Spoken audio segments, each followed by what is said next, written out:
అందరికీ నమస్కారం. ఈరోజు ప్రకృతి ఒక అద్భుతమైన సౌందర్య చిట్కాని అందిస్తుంది. రోజువారీ కాలుష్యంతో, సూర్యకిరణాలతో మన చర్మం నల్లబారుతూ ఉంటుంది. వయసుతో కానీ రకరకాల కారణాలతో కానీ మంగు, మచ్చలు ఇవన్నీ వస్తూ ఉంటాయి.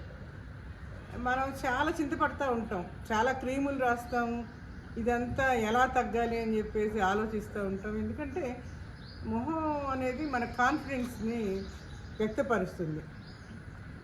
మీకు ఒక సులభమైన చిట్కా చెప్తాను. ఈ మచ్చలు, ముడతలు పోయే చిట్కా చెప్తాను. ఇది చాలా సులభం. దీనికి మీరు మీ ఇంటి వద్ద లభించే వాటితోటి, సహజ పదార్థాలతోటి తయారు చేసుకొని చర్మాన్ని రిజ్యునివేట్ చేసుకోవచ్చు. దీనికి గ్రీన్ టీ ఆకులు 1 స్పూను, వేప ఆకు తాజాది, దాన్ని మీరు కొంచెం దంచి వేయవచ్చు. ఒక 3-4 మందార పూలు, 1 కప్పు నీళ్ళల్లో మందార పూలు, వేపాకు, గ్రీన్ టీ ఒక 5 నిమిషాల పాటు మరిగించండి సన్నని మంట మీద. తర్వాత వాటిని తీసి చల్లబరచండి. చల్లబరిచిన ఆ మిశ్రమంలో 1/2 స్పూను పసుపు, 1 స్పూను ఆలువేరా అంటే కలబంద జ్యూసు వేయండి. వేసిన తర్వాత మీరు దాన్ని ఫ్రీజర్లో ఇలా భద్రపరచుకోండి. ఈ ఐస్ క్యూబ్ అద్భుతాలను చేస్తుంది. మీ చర్మాన్ని పునరుజ్జీవింపజేస్తుంది.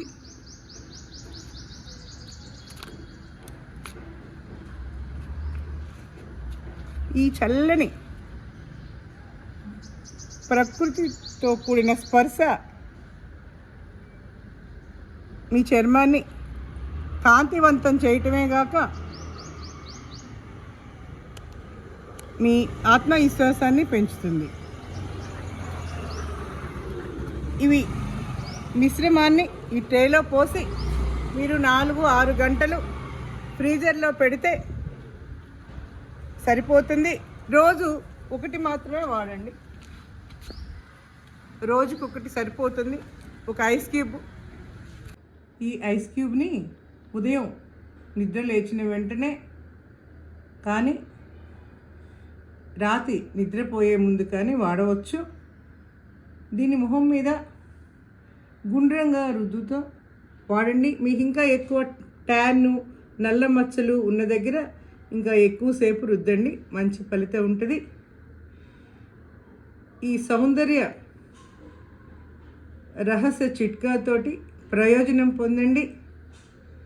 మీరు దీన్ని ప్రయత్నిస్తారని, దీనితో ప్రయోజనం పొందుతారని ఆశిస్తున్నాం. ప్రకృతి మనకి ఇన్ని ఔషధాలు ఇస్తున్నప్పుడు మనం ప్రకృతిని పరిరక్షించాల్సిన బాధ్యత మన మీద ఉంది. దీనిలో గ్రీన్ టీ మన చర్మాన్ని పునరుజ్జీవింపజేస్తుంది, ముడతలను తగ్గిస్తుంది, చర్మాన్ని బిగుతుగా చేస్తుంది. వేప ఆకు చర్మాన్ని శుభ్రపరుస్తుంది, బ్యాక్టీరియా, ఫంగల్ ఇన్ఫెక్షన్ని దూరం చేస్తుంది. ఈ పసుపు, వేపాకు మిశ్రమం మొటాలను కూడా తగ్గిస్తుంది. ఈ మందార పూలు చర్మానికి తేమను అందిస్తాయి. ఈ ఆలువేరా చల్లదనాన్ని, మృదుత్వాన్ని అందిస్తుంది. మొత్తంగా ఈ మిశ్రమం మీ ముఖం మీద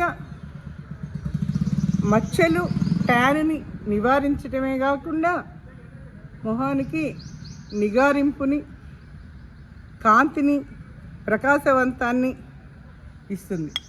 మనం ప్రకృతి నుంచి ఆహారము, దుస్తులు, ఔషధాలు, గాలిలో ఆక్సిజన్, ఇన్ని ప్రయోజనాలు పొందుతున్నాము. మనం చెట్లను నాటాలి, చెట్లను పరిరక్షించాలి, అడవుల్ని పరిరక్షించాలి. ఈ భూగ్రహం మీద జీవించడానికి మనకి ఎంత హక్కు ఉందో మిగతా జీవజాలానికి చెట్లకి అంతే హక్కుంది. మనకి ఇన్ని ప్రయోజనాలు చేకూర్చుతున్న చెట్లను కాపాడదాం, చెట్లను నాటుదాం. మంచి అన్నది పెంచమన్నా, దేశమును ప్రేమించమన్నా అంటారు గురుజాడ. దేశమును ప్రేమించమంటే కుల మతాలకు అతీతంగా వ్యవహరించడం, పచ్చని ప్రకృతికి అండగా ఉండటం, సంరక్షించటం. ఈ గణతంత్ర దినోత్సవ శుభాకాంక్షలు. జై హింద్.